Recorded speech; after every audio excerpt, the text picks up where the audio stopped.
Ölüm жоқ болу емес. Ölüm орынның ауысуы. Ölüm дене ауысуы. Қабір қараңғы бір тұңғиық емес. Нұрлы әлемдердің есігі.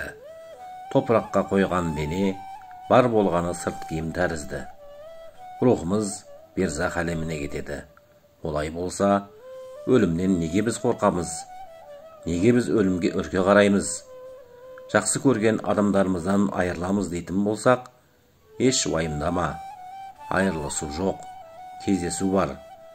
Ал егер өлімнен қорқуыңның себебі күнәларыңның көптігінен болса, онда тәуба жаса.